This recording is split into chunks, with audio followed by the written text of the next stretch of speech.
NHS queues are growing. More people waiting for surgery. Yeah, that's not working, Prime Minister. Yeah, look, they are. But if you look at the numbers and what was happening, actually, we were making progress after I became Prime Minister. We've put record money into the NHS, and it's very personal for me. And my dad and again, record amounts into the NHS has to be as a percentage. It has to be against some other metric. You can't just use the nominal amount of money that you're putting in as the key metric for how much you're spending on the NHS. What it is as a percentage of the population? What it is as a percentage of GDP, right? These are qualified numbers, right? Mum worked in the NHS their entire careers. Funnily enough, and this is a bit of a distraction from what we're saying, I'll get back to it. No, but it's just funny because I was going... Yeah, that's a good point as well, JDM, right? Is that the record spending includes all the money that they spaffed away on faulty PPE that they then had to incinerate afterwards as well. Excellent work. And all things like, test and trace, for example. This is NHS spending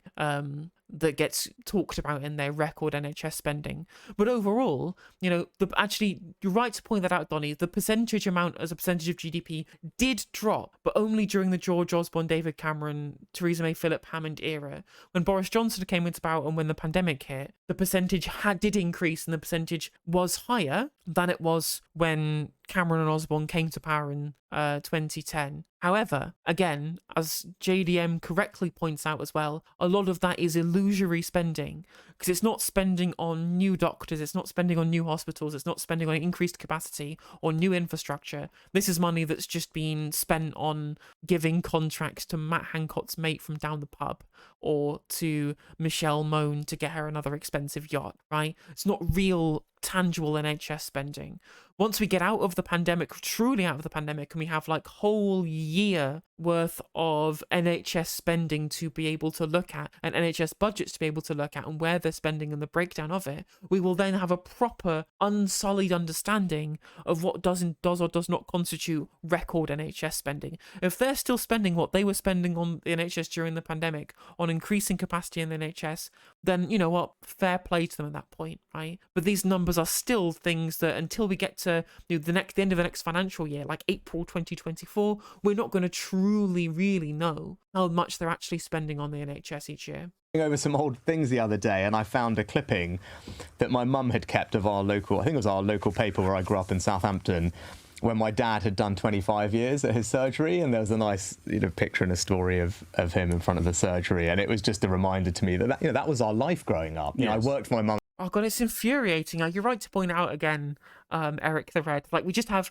both Starmer and Sunak. Just like, well, my mum was a nurse, my dad was a pharmacist, my dad was a toolmaker, my mum worked in the pharmacy. I was like, this is just like such like bottom of the barrel politics from everybody, where it's all just...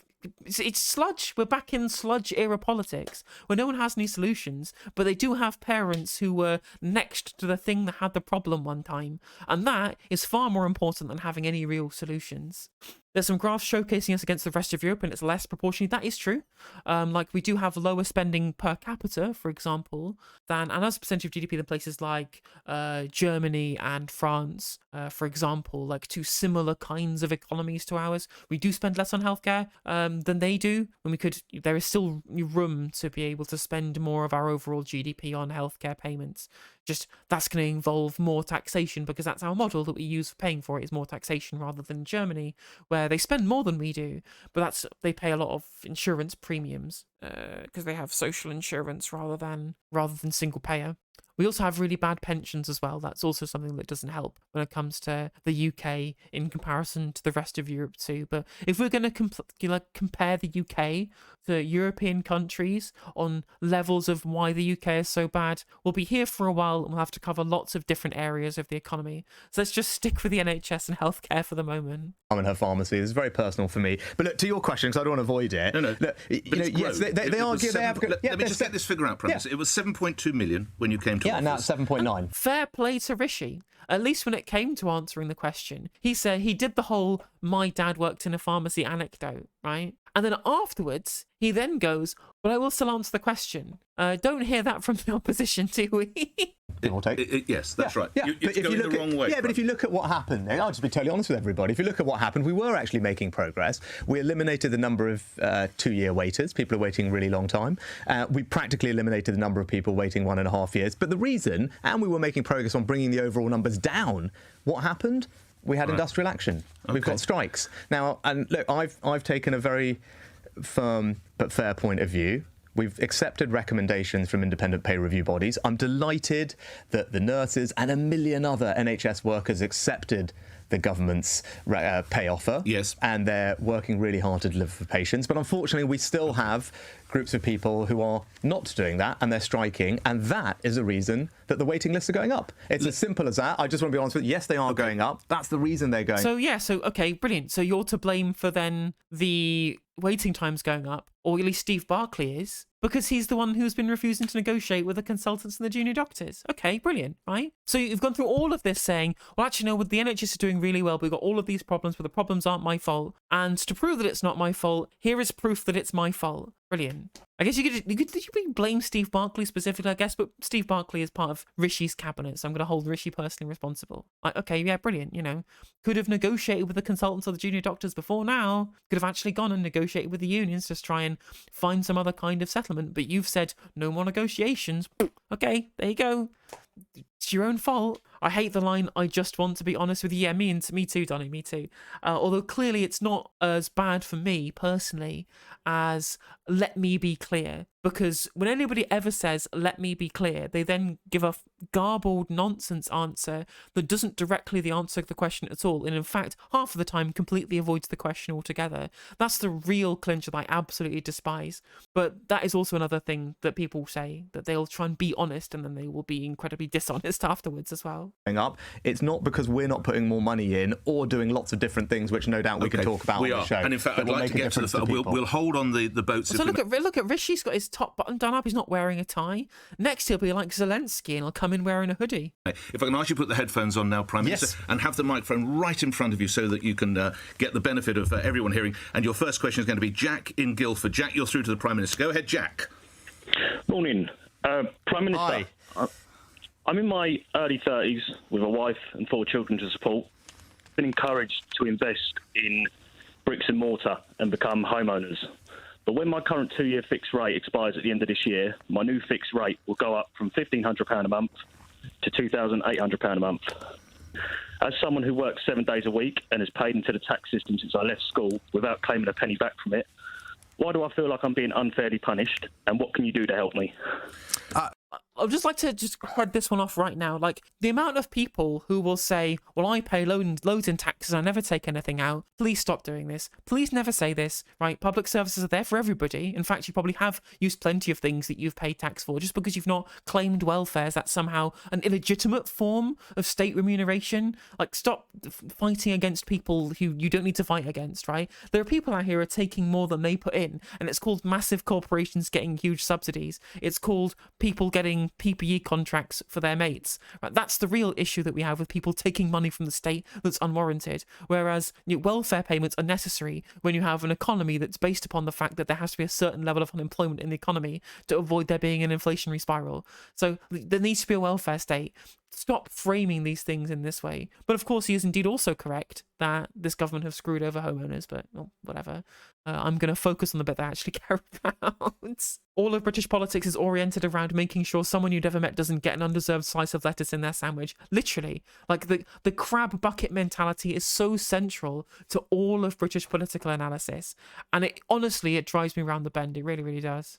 Jack, thanks for calling. And it's a great question to start with, right? Because your situation is being faced by many across the country, and I'm incredibly sympathetic about it. I know you'll be anxious about what's going to happen to your mortgage when it comes up for repricing, and we're taking practical action that will help you and many others. So let me just tell you what you can do in the short term, and then I'll take a step back and tell you more broadly how we're going to help.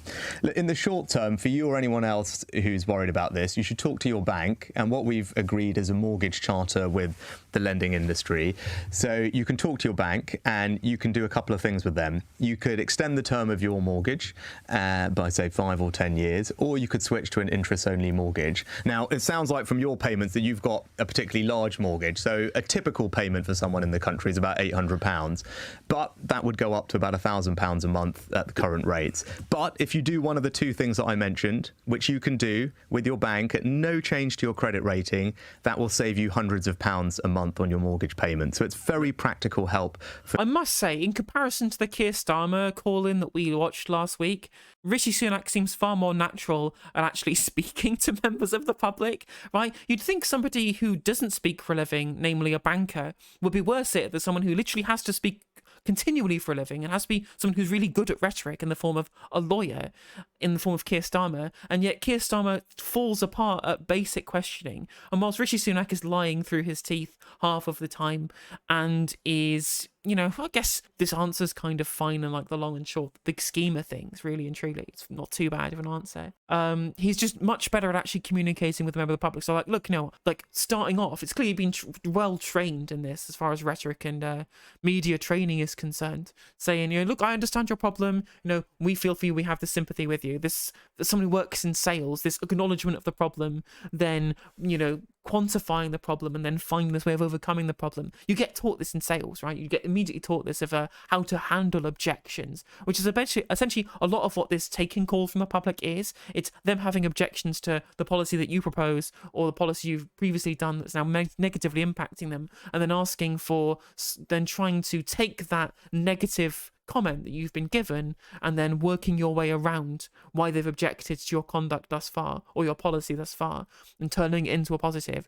So someone who's worked in sales and I've seen that kind of thought process, watching Rishi Sunak do it live shows me that it's clear someone spent good money, and he's got plenty of it, to have proper media training how to handle this kind of stuff. Which we think, when you consider that Sunak and Starmer both entered Parliament at the same time in 2015, you'd think that if they had these political aspirations, which they clearly both have done, they would both have gone through this training in a way that Rishi Sunak clearly has, and Starmer just hasn't at all. For millions of families across the country, let's get in Jack the short term. Jack, how does that sound to you, Jack? It sounds like I'm probably going to be, I mean, I'm already on a 35-year term, and Jesus. £2,800 was extending that term to 37 years. Now, bearing in mind I'm in my early 30s, I don't really want to be paying it off until I'm in the grave. So it's something to think about. And also, I just love the kind of the quaintness of British politics. You never get in the US, right? You never get Joe Biden sitting in on CNN taking calls from random members of the public. I do like how quaint this is. And just literally, you're speaking to the most powerful person in the country and saying, no, I don't want to be paying off my mortgage when I'm in the grave. And I'm just like, I think that's very quaint that he gets to say, you know, turns of phrases like that directly to the Prime Minister. But again, it's worth pointing out that the main kind of thing I expect most people will be doing to make their mortgages cheaper in this current period is going to be moving to interest only, right? And given what is being done to curb inflation is the rate rises we're seeing now to try and curb demand, it doesn't make any sense if your main fiscal policy in response to this, or I guess not even a fiscal policy, but a kind of an interventionist policy, is to get banks to agree to give people interest-only mortgages so they then bring their mortgage costs down. That gives people more expendable income. That makes people more likely to be able to consume. That keeps demand high and basically undoes half of the whole reason why we're raising interest rates in the first place. But what it does also do, it gives loads of money to banks. And as someone who literally came from the banking world, he worked at Goldman Sachs, right? And he's just like, well, actually, we've got this really great policy where we'll make your mortgage rates massively go up. And then on top of that, you can then switch to a mortgage where you make no repayments on your credit, but you continue paying interest to the bank, and the bank makes extra money because you're paying your mortgage over a longer period of time. Once you add on this interest-free period, making the banks more money off the interest payments and more money on the lengthening of your mortgage, whilst also counteracting the whole point of dampening demand by increasing the interest rates. So either the interest rate rises are wrong, or this mortgage policy is wrong, or I'm wrong. Answer on the postcard in the comments below. Yeah, it's something to think about. I mean, we could see another interest rate tomorrow, Prime Minister. It is widely predicted to go up 14th month in a row. As I said, look, and Jack, I said, please do talk to your bank, because as I said, everyone's situation is going to be slightly different. But a typical mortgage in the UK, right, for your listeners, as I said, typical mortgage, people have about 17 years outstanding on it. So you can extend it by 5 or 10 years. It will save you hundreds of pounds. But look, Jack, the best way for me to help you, your family, and everyone else is to bring inflation down. Now, I know people will probably be, they're listening or they're here watching me on telly, and they're like, oh, God, he's banging on about inflation again.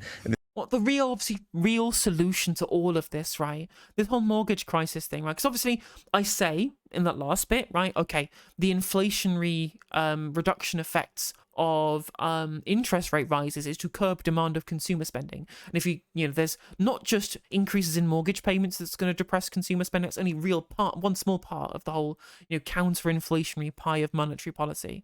It's a big part because we have a very mortgage-centered economy. But even so, there's still going to be increase on rates of repayments on existing credit, like on credit cards, for example. It's going to make businesses less likely to invest because they have to pay a higher rate on business loans, for example, or the other things like that, other access to credit that people already have, right? That's always going to have an effect, really and truly.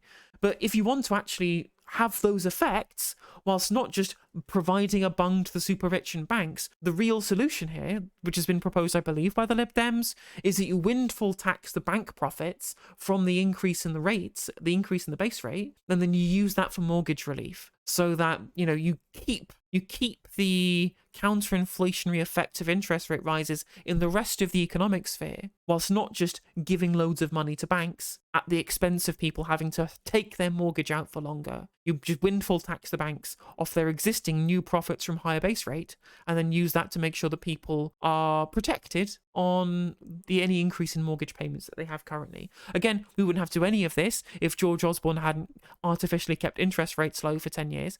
But, we're here now, so we're going to make the best of what we can do. This kind of slightly abstract economic concept, but it's not abstract. It's inflation that is causing everyone problems with their bills. It's inflation, which means that the Bank of England is having to put up interest rates. And the quicker we get inflation down, the quicker we can ease some of these pressures. And that's why, you've got to trust me, and you've seen me do it during the pandemic. I know how to manage the economy for everyone. I will bring inflation down. I will make the decisions that are necessary, which are not easy, but you can saying I was the one in control of the economy that happens just before we had the interest rate rise. Neoliberalism. Thank you for the resub, Bilderberg, much appreciated.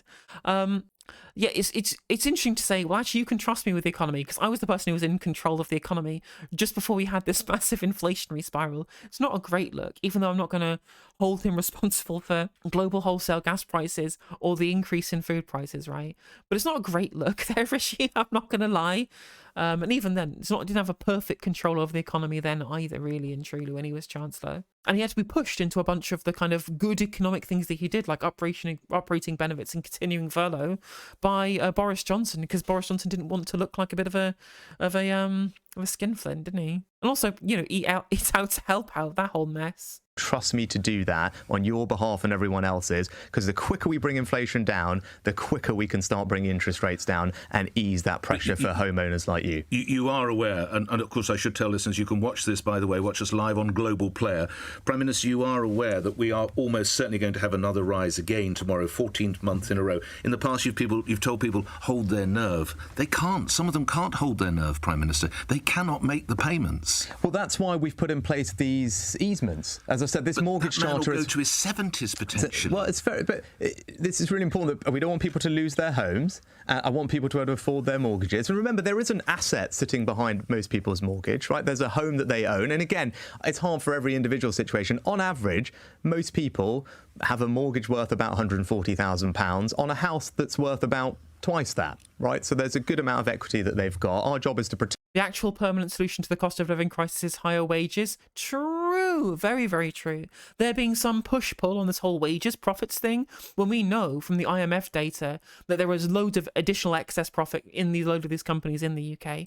They have the money to pay their workers more, so they don't have to rely on savings to be able to get through. Again, just going to really point out, there was the one thing from that Sasha Yanshin video that we watched that was actually good, was that he pointed out that we've seen just a massive, massive extraction of wealth from people's savings over the last 6 months, the biggest extraction of savings in decades in this country, Which again, if this was an overheating economy, as far as inflation is concerned, people would be spending their existing wages that's a part of a quote-unquote theoretical wage price spiral, which would increase demand and then further put pressure on inflation. But that's not happening because people aren't spending too much money and prices are chasing the additional spending, the additional demand. Prices are then being led by lack of demand, which is why people are having to take money out of their savings to buy the things that they previously were able to afford and using their normal pay packet, right? There is leeway in the economy for wages to continue to increase in both public and private sector at this point in time without there being any kind of threat of a wage price spiral, really and truly, given the information that we understand about where people's current expenditure is coming from, given the extraction of money from people's savings in recent times. So yeah, like really and truly, people do need higher wages. And of course, we need to tax the rich. We need to tax the rich. And use that and redistribute it into more social security expenditure, more public service expenditure. That's also what we need to do, because we can have efficient and wide-reaching public services to be able to deal with any kind of shortfall people have on their normal day-in, day-out expenditure as far as their current paycheck is concerned. But the government don't want to tighten the labour market because they believe it's too tight already, and they're worried about a theoretical wage price spiral that isn't even happening. And on top of that, they also don't want to tax their mates who are also rich. So protect that for them. That's their savings that they've built up. Now, if you do some of the things I'm talking about, extend the term or switch to an interest-only mortgage, that will give you that relief in the short term, save you hundreds of pounds a month. And when I say we've got to stick with it, we've got to stick with the plan. All right. The best way for me to help everyone is to bring inflation down, as I'm determined to do. Right. And that requires me to make some decisions, whether it's on public sector pay or not borrowing or having to say no to some people about things. But look, you've got to trust me to do that. That's what a responsible Prime Minister should do. That. I think even then, this line that he's going with, we can't engage in fiscal expansion because it will be inflationary, or we can't have public sector pay, that will be inflationary, right? When of course the evidence is already there that we know that public sector pay isn't inflationary, because you can't have, there's no cost at the end of the public sector pay because it's free at the point of use, right? Especially the NHS specifically, always free at the point of use. You can't have, a wage price spiral in the public sector. I think the increase into demand, as far as I'm aware, from every 1% of public sector pay increase is like 0.04% an increase of inflation. As far as excess additional demand is concerned within the economy. So this idea that public sector wages have to be depressed to control inflation, that's just nonsense. And second of all, fiscal expansion is only inflationary if you're spending it on demand side spending, right? Demand side interventionist spending. You can have supply side interventionist spending. You can increase the productive capacity of the economy to increase the supply of goods and services in the economy to bring overall consumer prices down. That's what you can do through fiscal expansion from the state, because that's all inflation is a shortfall of supply to demand, or an increase of demand in relationship to supply. All this, everything being a function of the money supply and being a monetary phenomenon, neoliberal bullshit. Stop it. The actual definition of the actual cause of inflation is just differences in supply and demand, right? Because Keynes was right. We are no Friedman stands in this house. You can engage in fiscal expansion to reduce inflation. Just look at America. Just look at the Inflation Reduction Act. That was $1 trillion spending plan, right? An extra $1 trillion in the economy of public spending. Did it lead to some massive inflation pressure? No. Hey, thank you for the gifted sub. Much appreciated. Thank you. So yeah, that's why I'm saying, if we want to deal with this massive increase in prices of housing, for example, not just the houses, not houses themselves, they're slightly dropping off, but the increase in like rental prices, for example, we need to increase the supply. You're not going to increase the supply by magic. We're not going to be able to reform our way to like 400,000 new homes a year or whatever it is that Rachel Reeves is targeting, and just expecting the private sector to pick up the slack. No, we just need to engage in fiscal expansion, build a shit ton of council houses, put people in the houses, add more competition to the rental market, bring down the prices, right? And there'll be a fiscal expansionary policy that brings down the prices. That's what I will do to bring inflation down for all of you. Jack, good luck to you, sir. We go to Richmond, and it is that Richmond. And Joe, you're through to the Prime Minister and your local MP. Joe, go ahead. My Richmond. Your Richmond, right, yes. Not your Richmond. I don't live there, but yes, Richmond, Yorkshire. Go ahead, Joe. Yeah, well, our Richmond, but yes. Morning, Rishi. Hi, Joe. It's Joe Foster here, and I'm a small business owner. I've got 2 small businesses here in in the beautiful Richmond, North Yorkshire. I don't suppose you've heard the news, but last week was a very sad one here. 4 of our very well-established small independent businesses announced that they're shutting their doors because keeping going is just no longer financially viable. And talking to other fellow small businesses, not just here, I mean, to be fair, around the country, many more are on the brink. And this is the cost of these rate rises, right? This is the cost of the Bank of England seeing the inflationary pressures continuing to be the same, to be the single enemy, when of course all of these rate rises have so many other effects across the economy, not just mortgages, not just credit cards, not just all of this other stuff, but also on top of that, you're going to make businesses harder to perform. Unemployment is going to increase. The threat of a recession has real tangible effects of people in this economy that, as far as I'm concerned, way worse than the things that we're seeing from inflation, at least now that prices are beginning to stabilise, and the Bank of England saying, well, let's just raise rates again because it's not just dropped off the face of the cliff, right? And people are going to be put out of work. People are going to be put out of business because of a future coming recession. But you have to bring inflation down because about the amount of savings that people have in the Conservative core voter base is madness. Why what people are saying, and they're saying it all over social media and in person, they're quoting your Tory policies as the reason why. Everything from increased taxes, soaring cost, impact of Brexit, difficulty finding staff, all combined with the fact that it was your government that crashed the economy and left people without any spare disposable income to spend.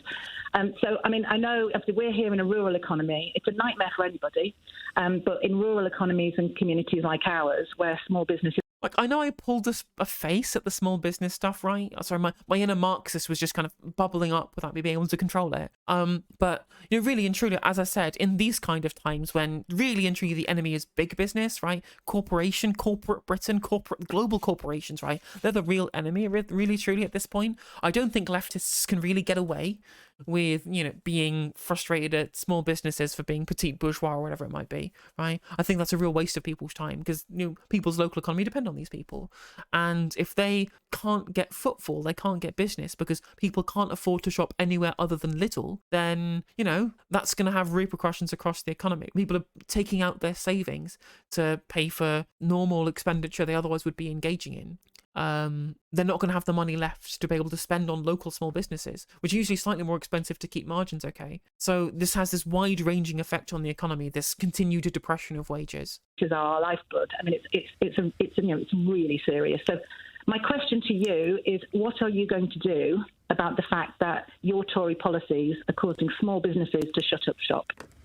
Thanks, Joe. Always lovely to hear from you. No, look, Joe and I don't, as you can probably tell, share the same politics. We've had healthy debates on Brexit in the past where we have a strongly... I don't think there's much point asking if she votes Conservative. No. She was very upset that I supported Brexit, but I think that was the right thing to do. And I don't think that's the reason that some businesses are struggling at the moment. I think it has a lot to do with energy bills, actually. It has a lot to do with energy bills and it has a lot to do with... I mean, it's a real bad look as a prime minister to just take a call from somebody who says, I am having these very specific problems with cash flow and finding staff and getting people to be able to buy my stuff. And then for you to go, actually, you're wrong. Your business is failing because of energy prices. I know your business better than you do. Don't think it's a great look. I mean, it's clearly more of an answer you'd get from some people in the political sphere, no names mentioned. But maybe no answer is better than just this caller doesn't know what they're talking about. With inflation, when I'm out and about talking to businesses, whether it's at home in North Yorkshire or anywhere else, you know, energy bills are obviously a big challenge at the moment. Thankfully, they are now coming down, and the support that the government's put in place has made a difference. But there's a couple of other things that, you know, were raised. I think it's worth talking about. You know, one is, you know, access to staff, and that is a particular concern, not just in rural areas, but more generally, making sure businesses can get the staff that they need. Now, one of the things we're doing to help with that is reforming the welfare. And this is why this unemployment conversation is so asinine, right? Everyone's like, oh, look, unemployment is really, really low. And I'm like, okay, that's fine, you know. Are we under the Nauru yet or not? But really and truly, obviously, we had with the previously hot labour market that we had when unemployment was lower than it was now. This was a real problem because it meant wages were rising. And it was also a real problem because businesses couldn't hire staff because they couldn't find the staff to hire because unemployment rates were so low. So there's this real kind of push-pull where we can never actually decide collectively whether unemployment being low is good or bad. And this is why I just believe in a federal jobs guarantee, so that there is always a protection against an inflationary spiral, whilst ensuring we have something close to full employment, when I actually have a full employment being a goal of a productive economy, rather than there being this point where unemployment becomes so low that it actually starts becoming bad, because we get the good feels about, there being fewer scroungers. I think that's what really people really think, right? They can think about, well, actually it means, more people in this country have more income to be able to spend. We have a more productive economy. That could be a thing people might think be good about unemployment. I think really and truly most people in the public only really care about low unemployment because it looks like there are fewer scroungers. I think that's the real kind of optical thing that they're going for with low unemployment. But there's always this kind of push-pull between, well, is it a hot economy, a hot labour market? Is it a cold labour market? Can people get the stuff they need? Can they? Can't? Are we having an inflationary spiral? Are we not? When that's a threat that you have of unemployment being really, really low in the economy. And I pointed this out to somebody I remember on TikTok, and they were just like, well, actually, I'm not talking about those unemployed people. I'm just like, well, that's how unemployment works. Unemployment being too low leads to inflation. It leads to a hot labour market. And we can't just officially say what is good unemployment and what is not, because these always end up being a problem for somebody, when we could actually just be more holistic rather than just taking a number and thinking this is a good number, this is a bad number, and saying, is our economy healthy? Can people get the jobs they want? People getting paid enough? Are everyone's overall living standards okay? And the people who are unemployed, do they have enough social security to have, at least a kind of good standard of living or a basic standard of living? And these are not the actual holistic conversations that we have. We focus on numbers, we focus on how these things make us feel, rather than the real utility of the impact of the policies that we have with regards to the labour market. Welfare system now, because I think at the moment what we can do is support people into work, better for them, better for the labour market and businesses. So we're reforming the welfare system, which is meaning people are moving off welfare into work, but also but particularly not got customers. In fact, Joe, you might not be aware. This was actually in the Guardian newspaper yesterday. I don't know if you're aware of this. The businesses that are closing in your constituency, Prime Minister, are the York House Antiques later this year, the Fleece Hotel, Crossview Tea Rooms and Ravensworth Nurseries. And in one of those businesses, they're losing £10,000 a month. And to quote the business owner, nobody is buying anything. There's no cash, Prime Minister. Well, look, every business is... I thought we had an over-spiking demand. This is why interest rates were going up.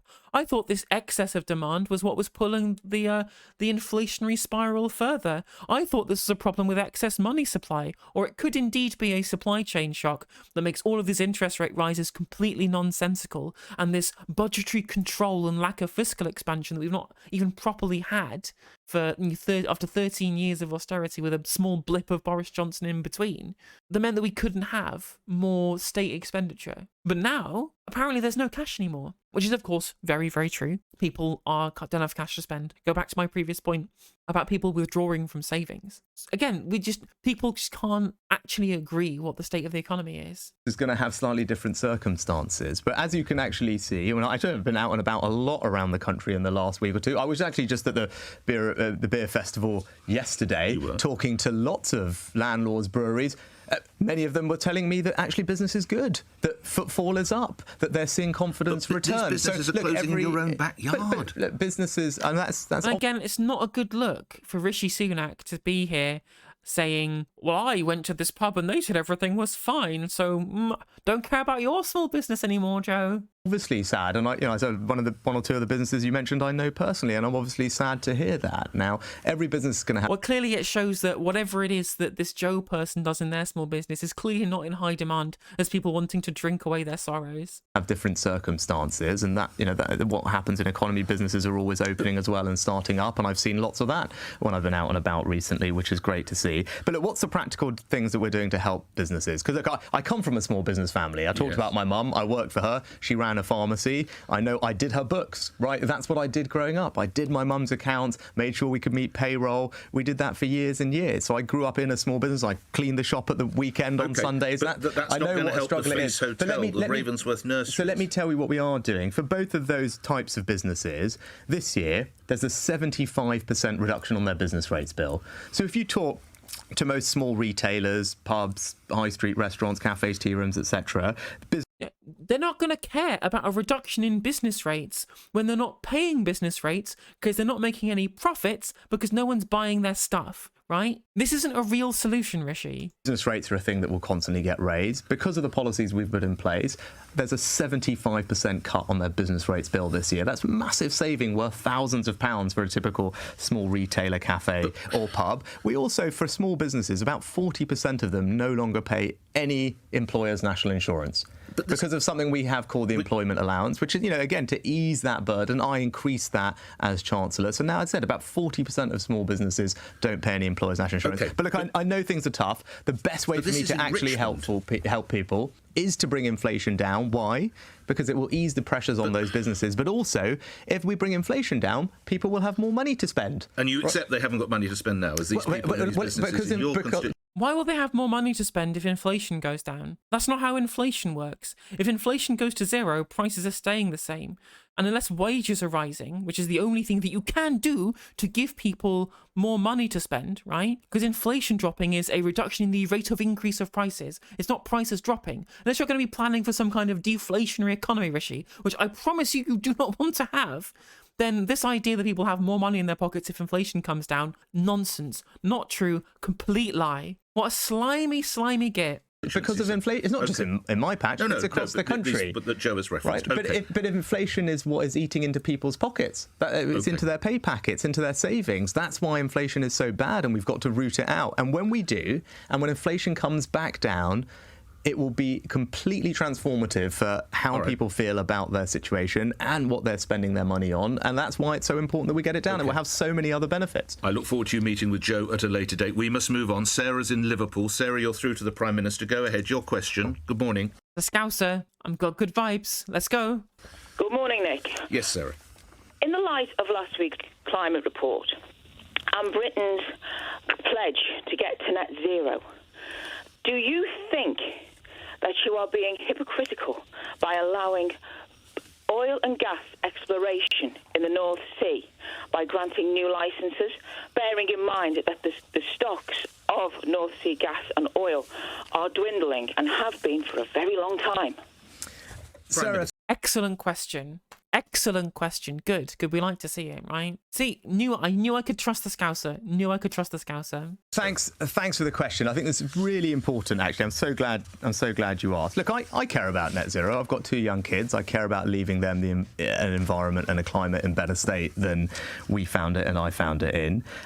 But unfortunately, I like gaining extra tax revenue from selling more oil and gas on the global wholesale market, and I also quite like getting money from issuing drilling licenses. And I also quite like screwing over the Labour Party because they've stupidly agreed to honour all existing gas and oil licenses, and they won't be revoking them to keep the oil industry happy. So I can gift out as many licenses as I want, and Labour have already committed to honouring them because Keir Starmer's a moron. So yeah, net zero, unfortunately, is far less interesting to Mr. Sunak here than environmental sustainability, of course. Far less important than the ability to screw over the incoming next government. We're going to do that in a proportionate and in a pragmatic way. But on this question of North Sea licenses, I 100% believe that what I'm doing is right. I'll tell you why. If you look at the independent forecasts and estimates, even when we meet our net zero target in 2050, around a quarter of our energy will still come from fossil fuels. I don't think people quite realise that, right? But yeah, that's the problem with your policy of how you're going to change our energy generation. If you're not going to be getting us to net zero by getting rid of all of our fossil fuel or hydrocarbon produced energy by 2050, then you failed in your policy, right? At least before Rachel Reeves decided to reduce the amount they were spending, at least the Labour Party were proposing huge amounts of government investment in new renewable energy generation to try and root out all of the use of hydrocarbons within our energy sector, right? At least they were going to theoretically do that, which they're now not going to do. And that could theoretically, that's with a different prediction, could have got us to 2050 and have no hydrocarbons being needed for energy generation. Second of all, I'm going to preempt Rishi Sunak's point here, right? This does not give us any more energy security because all that gas and oil is going to be sold on the global wholesale market. It'll still be the same price, whether it's bought from the North Sea, drilled by us, drilled by Norway, coming from Qatar, coming from the Saudi Arabian government, or coming from Venezuela, for example, right? Because OPEC controls the prices. unless we publicly own our own oil and gas wells in the North Sea and sell it to ourselves at cost, you're paying the same price whether it's from the North Sea or whether it's coming from Caracas. So the idea that it's going to give us more energy security is completely nonsensical. What really does give us energy security is wind power. It's cheaper and people can't privatize wind. But that's the case. So then the question you have to ask yourself is, given that, where would we prefer to have that energy come from? I'm pretty clear that it's better to have it from here at home. Why? Because it's better for our security, so we're not more reliant on foreign dictators like Vladimir Putin. It's good for our economy and jobs. We just had a... Exactly. Guessed it immediately. Knew immediately he would just say this is going to be not having to rely on dictators like Putin or whatever. No, it's going to be bought on the wholesale. It's going to be bought on the wholesale gas market, right? It literally will be the same price and would come from regardless anywhere. Like, we don't choose who we buy our oil from, really and truly, right? Unless there's like a genuine, like, large-scale boycott of a certain regime, like, I don't know, the Russian one, for example. We get most of our gas from Norway because it's close, but it would still be the same price coming from Norway or coming from Qatar because OPEC control the prices. It's all OPEC have complete control over how much we pay for oil because they control the global supply of oil by being able to take the vast majority of what the oil reserves are and then put them up or down based on how many barrels they want to put out in the open market to control the prices in the first place. The idea that we would just massively decrease the overall price of global wholesale by a tiny increase in supply coming from our section of whatever North Sea that we're going to increase in supply of, compared to the entirety of OPEC, we haven't boycotted yet. Nonsense, complete nonsense. It'll create some good jobs at home, okay? I will give Sunak that he will create more jobs at home. You know what also will create jobs at home?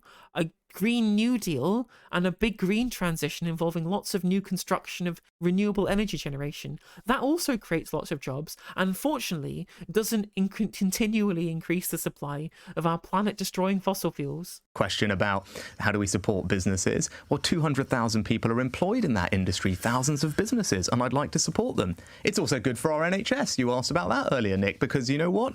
That generates an enormous amount of tax revenue that we can use to pay for the NHS. And lastly, and for Sarah, it's good for us to talk about this as well, it's better for the environment. Because if I... You know what generates tax revenue? Increasing the size of the economy by growing the economy, by investing in new energy generation, which is going to increase the supply of energy in the economy and also create new jobs. I have to get that energy from halfway around the world and ship it here, it will come with 3 or 4 times the carbon emissions. So any which way you look at it, the right sensible thing to do is to use the energy we have here at home as we transition to net zero. It's true. We make a big choice about who we specifically buy our oil from. We track the barrels of the oil as they come straight to the UK. Like, well, unfortunately, I'm only buying on the wholesale market for gas and oil. I'm only buying oil and gas with this number of air miles associated with it. That's exactly how the oil and gas markets work, especially when, of course, it's not being bought by the government, it's being bought by the energy generation companies. And they don't care. They don't care whether it's from the North Sea or whether it's from, or whether it's from some other place in the other OPEC countries, for example. They don't care, right? They're not going to make a conscious choice to only choose the oil or gas with the low air miles. That's not how markets work, Rishi. Which we are going to do. But this is a part of doing that and doing it properly. I have to challenge you. Chris Skidmore, your Conservative colleague who led a review into net zero, says that this is on the wrong side of history, that will not look favourably on the decision taken today. Antonio Guterres, you know who, that's of course the United Nations General Secretary, says, and I quote, "The two truly dangerous radicals are the countries that are increasing the production of fossil fuels." That makes you a dangerous radical. No, because we're reducing our reliance over time on fossil fuels. But you're increasing the production. At home. Yeah, which is the right... we're not actually... Truly dangerous radicals are the countries that are increasing the production of fossil fuels, says the United Nations General Secretary General. Well, so what I would say, not just to him, but more generally, and is... to your colleague, Chris Skidmore. Let's look at the record. Which Look at that. That's Nick Ferrari holding a Conservative politician to account. Take memory of that one, chat, and future YouTube viewers. That's one to remember because that's not going to happen very often. 7 country out of the large countries, America, Italy, France, Germany, us, Canada, Japan. Now, which of those countries has decarbonised fastest over the past years or decades? Which one? It's the UK. Okay. Right? So we should not take any lectures from anybody about... So how about you just continue to decarbonise then? Like, instead of doing the opposite, right? Because if we continue to recarbonise by drilling more oil and gas, that will just make it more likely for us to fall behind those countries? You can't just run further and say, well, now I get to slow down and win the race by a tiny bit or come second. No, like if net zero is good, which apparently we both agree is good, we can continue accelerating towards it. Our record is fantastic. It's better than everyone else's. So I think we can take comfort in that. And are we doing the right thing? Of course we're doing the right thing. We're transitioning to net zero. We're increasing the amount of renewable energy. Again, I'd say that's to Secretary General and everyone else. Where's the largest offshore wind farm in the world? Here in the UK. Where's the second largest? Here in the UK. Third largest, fourth largest here in the UK. Your point is well Where made. do we get half of our electricity from this year? Renewables, right? So we are making progress, but it is absolutely right to get energy from here at home as we've transitioned. How have you sold this to two of the most important people in your life? I know how keenly you love your family. You told my LBC colleague Andrew Marr that the questions your two daughters, both pre-teens, asked you the most or concerns are climate change. How have you sold that to the girls? Well, I'm sure it's something we'll be discussing over the summer. Haven't they said, Daddy, what are you doing? Of course. No. Well, actually, we haven't got into this in detail. Okay, let's posit that they're going to say, Daddy, what are you doing? And I'll explain it to them in exactly the way I have. And we have good chat round our table about all these things. But and I've got two girls the UN who have says you're a radical, Daddy. Quite different views on things actually between the two of them, which is fun at home. So I got ready-made focus group at home. But look, in the same way, have you considered, Nick, that it's less electorally viable apparently in Conservative strategy land? When really and truly, actually, I made loads of jokes here about the fact that, well, this is bad electoral politics because Conservatives are out of step with the rest of the country. The UK is incredibly green-minded with regards to climate. We really want to see action on climate change. And so this is not going to play well with the wider electorate. But that's not what this is for. Like, electorally, of course, this is to screw over the Labour Party because of their adherence to keeping oil and gas licences. So they would go back on a bunch of promises for, their promises for net zero. But on top of that, it's also something that they're using to apply to their base specifically, because they are not just protecting or trying to win seats or trying to protect swing seats the next election. They're begging for their base not to leave their ranks come the next election because they've screwed over their base with the mortgage crisis.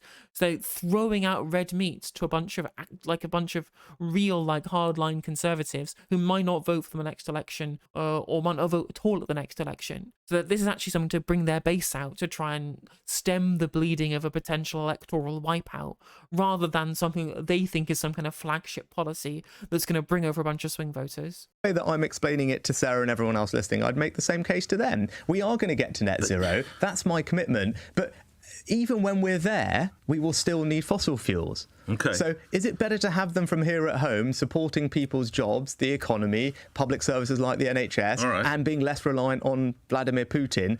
And by the way, fewer carbon emissions rather than shipping things here from halfway around the world. I think those are all just sensible, practical reasons. So yes, that is the right thing to do. You're confident you'll win them over? I am, because I think on this topic, I've already rebuked all of those points. So I'm not going to go over it again. I think, like most people, they don't approach it as some kind. They're not eco-zealots. They're, they actually, I think, are open to sensible, practical arguments. As I think probably. How can you have net zero and fossil fuels? This man has no understanding of the issue. No, we'll it was carbon capture, landphobe. Carbon capture, this definitely 100% real and workable thing. There definitely isn't a massive boondoggle to ensure that fossil fuel companies can continue to extract without worry.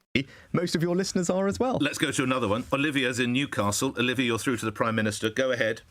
Hi, I'm a junior doctor and I've been working as a junior doctor for the last 10 years now. I'm an A&E registrar, and my experience is that frontline services are so stretched that we're in the position that you have had almost all healthcare workers going on strike this year. How do you think your refusal to negotiate with us improves morale or standards of care?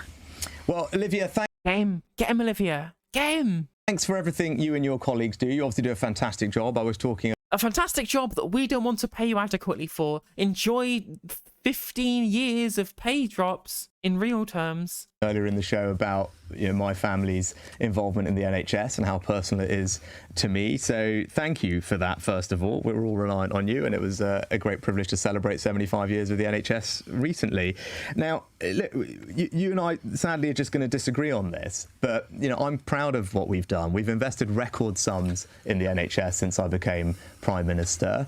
Not only that, just the other week we announced the first ever long-term. Yeah, we invested loads of money in making sure that Serco had lucrative contract for test and trace, and that Michelle Mone could afford a new yacht with all that money that we paid her for that PPE we incinerated. That's loads of well-spent money on our NHS. Workforce plan for the NHS, so we can deliver something that has been asked for decades, and for the first time as Prime Minister I've delivered it, which means that we will train more doctors, more nurses, more of everyone, in fact, dentists, GPs, everything, so we're less reliant on foreign trained clinical staff. So that's the right long-term thing for the country that I've done and prioritised and put funding behind. Yeah, true. The one thing that we didn't want was an expansion of the NHS workforce. The thing you say that you're going to do with your workforce expansion plan, except you won't stem the bleeding immediately by actually hiring people who are not from this country. No, I get it. Brain drain on countries in the global south is indeed a bad thing, but we have a large population and we really do need more doctors. And we're reforming how the NHS works to get people the care they need, and supporting you and your colleagues to do that. But more staff are leaving. They're jetting off to Australia, I read. Actually, far fewer than people think. And we looked at that. We looked at that as part of considering how to reform the workforce. And that is a smaller phenomenon than people think. And some of Olivia's colleagues have done that, but it's not the vast majority. So we think Actually, no. From what we saw from Bob Gill debating David Bull the other day, actually, it's lots of these people are actually leaving to Australia. And the fact that we're spending money training them up so that other countries are paying them more than us just shows how badly managed this country is by the Conservative Party. Current policy is right. But what I would say is, look, you make a gigantic amount of state investment. I cannot overstate just how much of an investment that the state has to make using public money into the lives of young people whilst they are not being contributive to the economy, right? Whilst they're learning, whilst they're studying, to get them to be productive members of the workforce later on in life, right? Through having an excellent education, from investing in skills, etc. All these kind of things. It's a gigantic investment.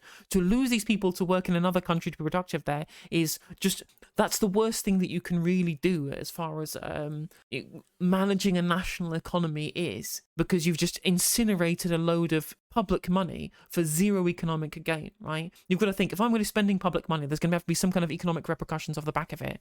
And having the opposite effect is just a gigantic failure of policy. Over 1 million NHS workers have accepted the government's pay deal. Many of them on salaries and incomes far lower than consultants and indeed Olivia and her colleagues. That's just the reality of it. And I'm really grateful to them, the 1 million NHS workers, there's several unions, all of whom accepted the government's offer, and the millions of other public sector workers like teachers and others who have also accepted the government's offer based on recommendations from the independent pay review bodies, not the government's view. But they were appointed by the government. Like, the independent in name only, really, truly, at this point. And again, doctors wouldn't continue to be striking because doctors are even more underpaid than nurses are, right? Doctors have seen a bigger fall in real terms pay over the last 13 years than nurses have, which is why nurses accepted the deal. They shouldn't have done it. It's weakened the hand of the rest of the unions in negotiation, right? But whatever, that's happened now.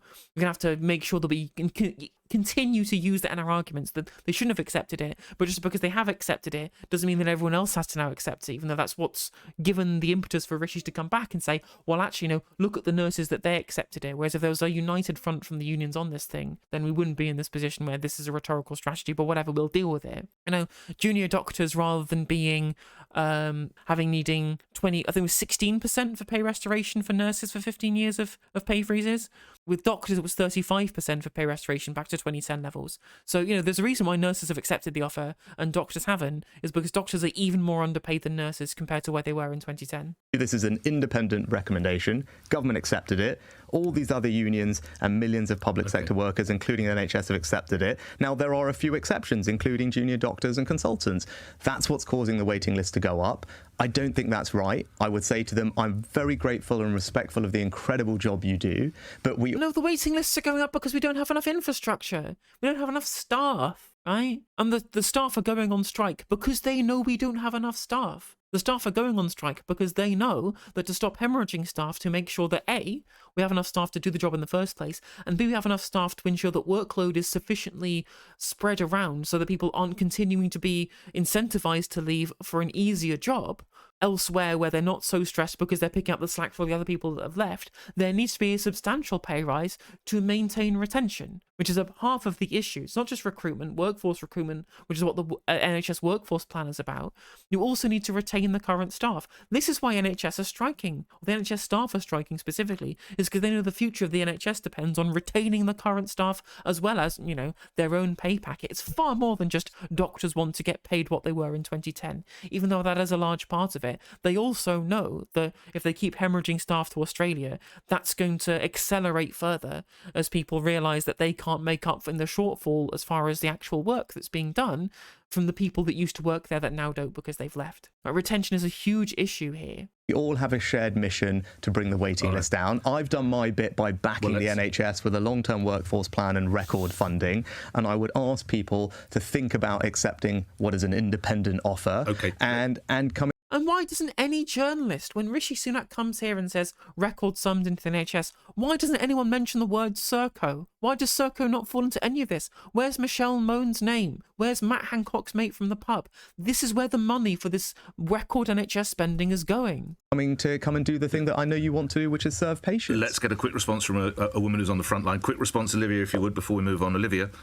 I think it's amazing that we're blaming the increasing in waiting lists on doctors going on strike. You're losing staff because we're undervalued, and it's not just doctors, it's everyone. We're all leaving. A happy workforce is your responsibility. You're the Prime Minister, you're the government, your staff aren't happy. That's your fault. And ultimately, that's not good for patients, because retaining staff is one of the bedrocks of making sure that you have good patient safety. You cannot keep the NHS running with the staff shortages that it has. Right. And to keep us here, you have to keep us happy. That is your job. Right. None of us are happy. I would just say, Olivia. Killed it. What a legend. Olivia, we stand, right? Olivia from Newcastle, you are now one of my favourites. Right, along with Dave from Hyde from that Angela Rayner call-in, and that Scottish guy from Keir Starmer. Olivia, what an absolute legend. Not only an excellent functioning member of society who does an incredibly invaluable job in being a doctor, also really great at calling Rishi a prick to his face. So if you look, when you have the time, please go look at the long-term workforce plan. It's the NHS. I've read it. I get it. It's great. I love the fact that you're bringing in tons of new people, but there's going to be no one there to train or educate or supervise them. And you cannot be safe without senior staff on the wards training, educating, and supervising. So there's three parts of the plan, actually. So one is to train more people. The second one is to retain more people. So there's a whole section of the plan about we're retaining them by apparently not increasing their pay to make it so they have restoration from 2010, right? Unless your retention plan involves pay them as much as they're getting in Australia, at least close enough that they don't feel like it's worth upping sticks and leaving to a whole other country because of their lack of pay, you're not going to bloody retain them, are you, Rishi? Improving retention, which I agree with you is important. And the third part of it is reforming how we work. And I think you said you're working in A&E as well. One of the things we're introducing are anaesthetist associates, which are a new role which will help provide high quality care to people. But look, fundamentally, you and I are not going to agree, because your union is asking for a 35% pay rise. I don't think that's reasonable. I don't think that's affordable. I don't think that's fair. And millions of others have accepted. It was fair in 2010, right? That was how much they were getting paid in 2010. Again, I will caveat so much of this by saying, well, Rishi's been dealt a pretty bad hand here by just how catastrophically poorly the economy was run under Cameron and Osborne, right? So he's going to have to make up for, 6 years plus some years of Theresa May and Philip Hammond also screwing over the NHS for the entirety of that period too, right? I get it, but you're the one answering the questions, mate. You're Prime Minister. It's up to you to tell doctors why they're worth less than they were in 2010, why their job is less valuable than it was in 2010, right? There's your job to explain that, and if you can't, then that's your own fault. If you enjoyed this video, please do consider liking and subscribing. It does help out the channel and the algorithm. And if you click the bell notification icon, it will let you know when I go live and when I upload videos. If you'd like to follow me on social media, my handle is @NoJusticeMTG, and that is Twitter, TikTok, Facebook, Instagram, Twitch, and YouTube. If you want to support my channel in a more financial manner, you can do so by becoming a member for just 99p, by super chatting, or by supporting me on Patreon, with the link is in the description of this video, and hopefully I'll catch you on the next segment.